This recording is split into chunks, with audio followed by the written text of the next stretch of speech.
Berabad-abad jauh darimu, begitu tebal rasa rinduku. Semoga kelak ku bisa bertemu denganmu ya Rasulullah. Rasa bangga menjadi umatmu, teruskan semua dakwah-dakwahmu. Selawatan beserta salamku untukmu ya Rasulullah.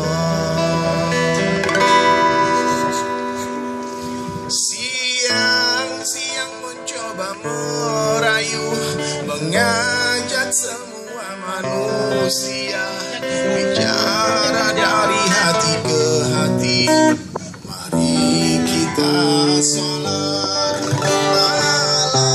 malam ku menangis lagi, sibuk kepada aib sendiri. Semoga Allah pertemukan nanti denganmu ya Rasulullah. Ya Rasul, ya Rasul, salam salam alaika. Ya Nabi, ya Nabi, salam salam alaika.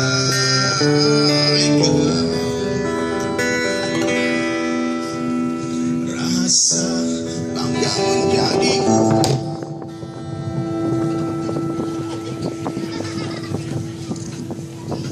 teruskan semua dakwah-dakwahmu, selawatan beserta salamku untukmu ya Rasulullah.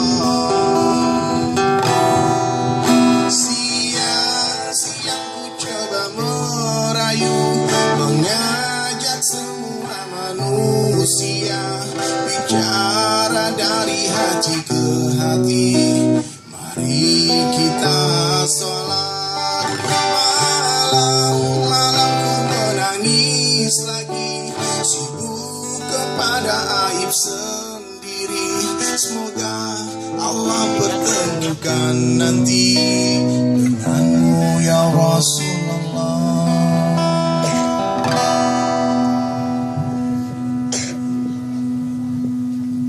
Siapa yang rindu sama Rasulullah?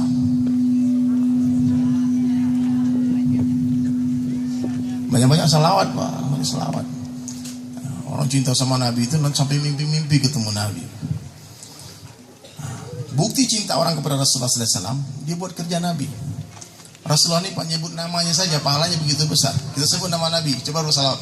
Allahumma sholli ala Muhammad sallallahu alaihi wasallam. 10 rahmat bercurah-curah, baru nyebut namanya. Apalagi menghidupkan sunnahnya. Nah, jadi hadirin mulia, apa sunnah terbesar dari Rasulullah SAW adalah dakwah. Ini bagian-bagian dari sunnah Nabi. Kalau kita tidak mampu menghidupkan sunnah 100%, jangan tinggalkan 100%. Amalkan semampunya.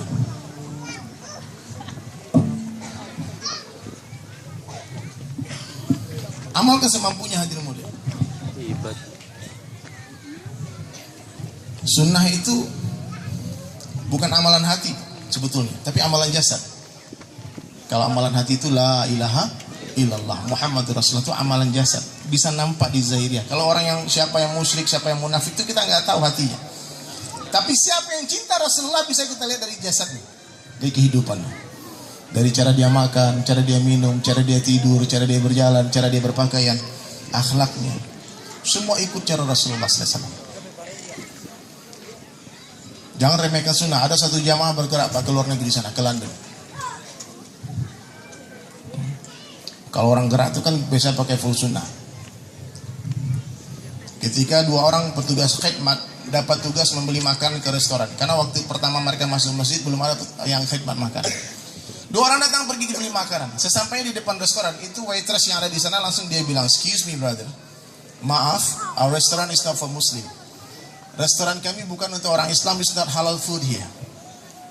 Dia bilang restoran kami bukan untuk orang Islam. Kenapa? Karena dilihat yang datang ke restoran itu orang yang berpenampilan Muslim. Ada songkonya, ada gamisnya, ada sunnah di dirinya. Minimal ada satu sunnah di diri kita, sehingga orang bisa mengenali kita sebagai orang Islam. Tahu-tahu hadirin sekalian ada satu orang bapak-bapak sedang makan di restoran tadi. Tapi dia nggak pakai sunnah, dia pakai baju Manchester United. Dia pakai kaos, pakai celana pendek. Ketika dia mendengar waitress tadi katakan makanan di sini tidak halal, dia langsung pukul itu meja. Dia bilang, "Hey, why you don't tell me this is not halal for dia? Kenapa kamu nggak kasih tahu aku di sini nggak halal di sini makanannya? I'm Muslim tuh, aku orang Islam juga." Maka waitress tadi katakan, "Hey, I don't know you Muslim. Aku nggak tahu kalau bapak orang Islam. Kenapa? Karena tidak ada identitas keislaman di diriku. Di dunia saja Pak, orang nggak muliakan kita. Di Bhopal, India, saya pernah khurut ke sana. Itu kurang lebih berapa puluh tahun, 30 tahun yang lalu ada satu pabrik kimia bocor di sana. Sehingga ada ratusan ribu orang kurang lebih yang mati aja. Waktu di sana saya ketemu satu orang kakek-kakek yang dia survive di sana, dia hidup di sana. Waktu kejadian itu dia nggak mati. Dia bercerita ketika saya pulang ke rumah saya lihat burung-burung terbang jatuh. Saya lihat orang berjalan jatuh, semua pingsan. Maka dia lari pulang, dia beritahu istrinya. Dia bilang, "Wahai istriku, sepertinya ada gas beracun. Pabrik kimia bocor," katanya. Orang tidak minta tolong di luar sana. Bagaimana kalau kita cepat lari dari sini? Karena istrinya istri soleh rajin taklim di rumah. Kata istrinya, "Bukankah Nabi SAW sabdakan, kalau terjadi satu wabah di satu kampung, kalian jangan pergi dari kampung itu. Tetap di sana. Alangkah baiknya kalau kita sekarang sholat saja." Maka dua suami istri ini sholat hadirin. Dia sholat 2 rakaat, 4 rakaat, 6 rakaat, 8 rakaat. Berjam-jam mereka sholat berdua. Setelah mereka selesai sholat, di luar sudah ribuan orang mayat bergelimpangan hadirin. Allah selamatkan mereka. Pemerintah India kebingungan bagaimana cara evakuasi jenazah. Akhirnya dibikin sebuah keputusan, orang yang ada identitas keislaman, contohnya perempuan nih pakai hijab, yang laki-laki ada pakai songkok, gamis, kurta, sarung dan sebagainya. Yang ada identitas keislaman dikuburkan secara Islam, yang tidak ada identitas keislaman dibakar mayatnya. Karena kata orang Hindu, mending daripada kita gali-gali tanah, mending dibakar aja semua ini, jadi abu, selesai. Wallahi katanya waktu itu begitu banyak aku melihat orang Islam yang dibakar. Dia nggak punya kekuatan untuk menahan, karena yang ambil pakai alat berat. Nih ada sunnah Muslim, nggak ada Hindu. Banyak sekali orang Islam waktu itu yang dibakar. Kenapa? Karena suka meremehkan sunnah Rasulullah SAW. Maka mulai hari ini Pak, kalau bukti cinta kepada Nabi katakan, "Man ahya sunnati faqad ahabbani." Siapa yang menghidupkan sunnahku sungguh dia cinta kepadaku, dan siapa yang mencintaiku, "Wa man ahabbani kana ma'i fil jannah." Dia akan bersama denganku di dalam surga. Insyaallah semua Pak ya, hidupkan sunnah Rasulullah SAW. Kemudian salat. Ini bapak-bapak.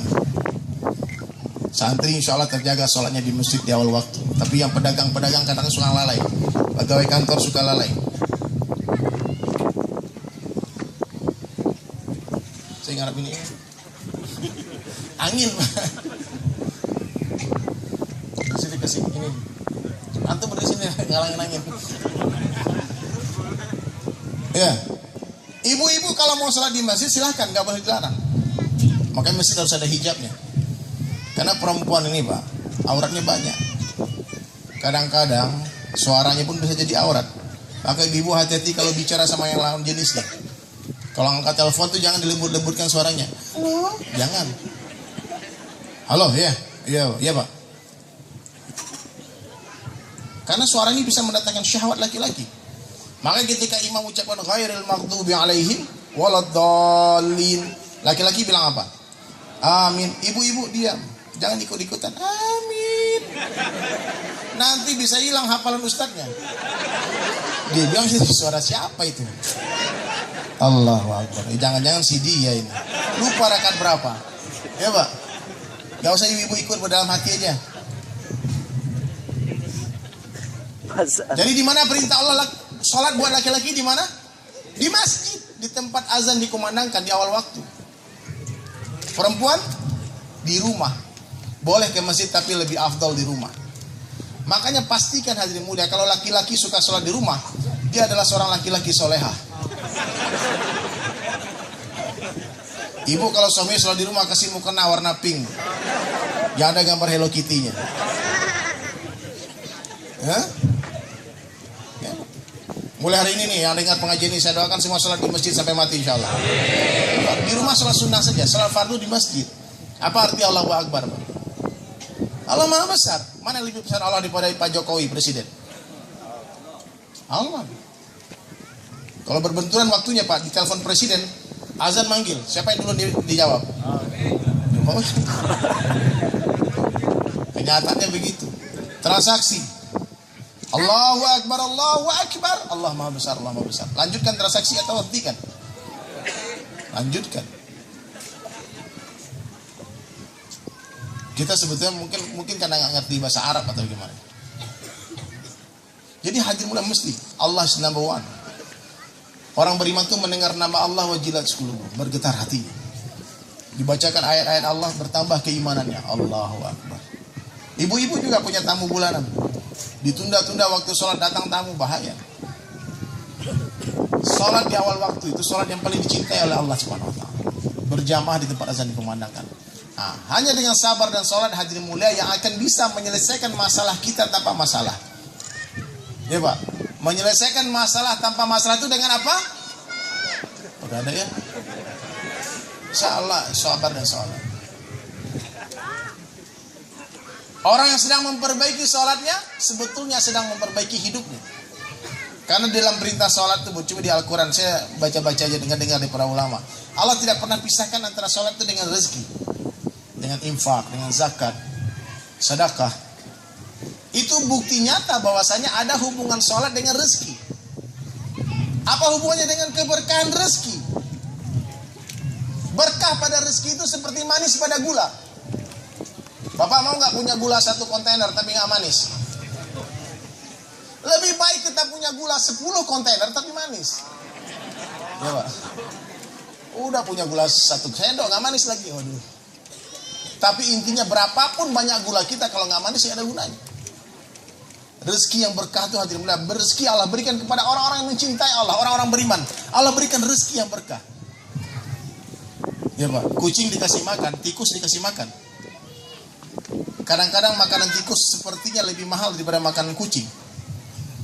Bakery Holland Pak, ada kejunya, tapi di dalamnya ada suntikan racunnya. Kucing dikasih makan cuma ikan-ikan, tulang-tulang ikan, nasi-nasi, sisa-sisa makanan. Tapi kalau kucing melihat makanan tikus, jangan iri. Kenapa? Karena kucing dikasih makan karena disayang, tikus dikasih makan karena dibenci. Karena mau dimatiin, mau dihancurin. Coba lihat tikus makan roti itu Pak, keju. Kata yang majikannya habisin. Pas dia teler, diambil pentungan, dihajar. Saking benci sama tikus. Jadi lihat orang nggak sholat, dia bukan orang Islam. Kenapa duitnya banyak ya? Kok mobilnya bagus ya? Kita sholat, jenggot tambah panjang, duit nggak ada. Aduh. Bu, jangan iri Bu. Jangan iri ngeliat orang-orang kafirnya. Istidraj. Orang-orang kafir itu kalau dia nggak tahu, tidak beriman kepada Allah sebelum dia mati, mereka hanya menunggu azab datang saja. Allah. Kasihan Pak, maka kita nggak boleh benci sama orang kafir, harus kasihan. Benci dengan kekafiran, tapi sama orang kafir sayang. Allah tuh nggak benci dengan pendosa Pak, Allah benci sama dosa. Tapi pendosa hadirin mulia, berapapun banyak kesalahan kita yang kita lakukan, yang kita perbuat, berjuta-juta kesalahan yang kita perbuat, Allah tetap setia menunggu kita pulang. Allah tunggu kita comeback. Ada orang yang puluhan tahun, 60 tahun gak pernah sujud, dipanggil Allah, Allah kasih makan terus. Nah, jadi hadirin yang mulia, maka penting ilmu di sini, ilmu agama, bukan ilmu dunia hari ini Pak. Itu perlu juga pengetahuan, itu seni saja. Tapi ilmu agama ini wajib. Baik, apapun profesi kita harus belajar. Tiap hari ta'lim setiap hari. Tentukan waktunya, tentukan tempatnya. Kalau Masail tanya sama kiai, mau ulama. Kalau Fadil baca gantian dengan istri dengan anak. Setiap hari di rumah baca ta'lim. Ada cerita nih Pak, ada kawan disuruh ta'lim rumah. Dia bilang, oh baik. Jos kan dua-duanya preman nih, suami istri preman rock and roll. Preman. Suaminya ikut dakwah, ikut program itikaf pesantren kilat 3 hari. Bayangkan Pak, 3 hari di masjid, mata terjaga dari maksiat, lisan terjaga dari maksiat, fikir terjaga dari maksiat, lisan terjaga dari maksiat. 3 hari batal wudu lagi, wudu terus. Makanya orang itikaf 3 hari pulang kayak pulang dari salon Pak, kinclong mukanya, ada nur. Kenapa? Wudu terus, nggak kena matahari.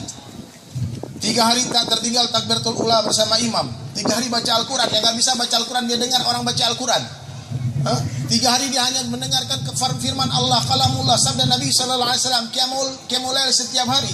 Dia belajar ziarah dari rumah ke rumah. Tiap hari Allahu Akbar, subhanallah, la haula wala quwata illa billah. Hanya Allah, Allah, Allah yang dia dengar selama 3 hari.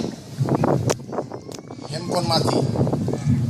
Dia pulang 3 hari, dibayar wafsi, sebelum pulang dikatakan kamu hidupkan taklim setiap hari di rumah. Siap. Dia pulang. Yang tadi dia berangkat celana sobek-sobek metal-metal, pulang-pulang pakai sorban. Jos. Assalamualaikum. Istri lihat, gila dia. Aku sudah bilang jangan ikut tuh jenggot. Ikut akhirnya gila kan? Dia bilang, yang kita harus taklim tiap hari di rumah. Taklim rumah, ini penting. Undang malaikat datang. Istri masih pakai rok mini, pakai tank top. Dia bilang, abang aja taklim sendiri bang, baca yang keras, aku dengar dari jauh. Dia nggak mau taklim. Subhanallah. Abang baca yang keras, aku dengar dari dapur, kata istri. Tapi diberi arahan kalau istri nggak mau dengar taklim, kamu baca sendiri, baca yang keras. Mudah-mudahan dia dengar, dia nguping-nguping. Subhanallah, ini kisah nyata. Dia baca taklim. Waqala Nabi sallallahu alaihi wasallam, nggak ada yang dengar. Mereka suami istri belum punya anak. Tiba-tiba satu ekor kucing datang di depan dia. Kucing yang dengar. Kucing tadi duduk iftiros. Duduk dia, masya Allah. Subhanallah, suatu ketika itu kucing seperti dapat hidayah, Pak. Mereka berdua tatapan mata, transfer hidayah.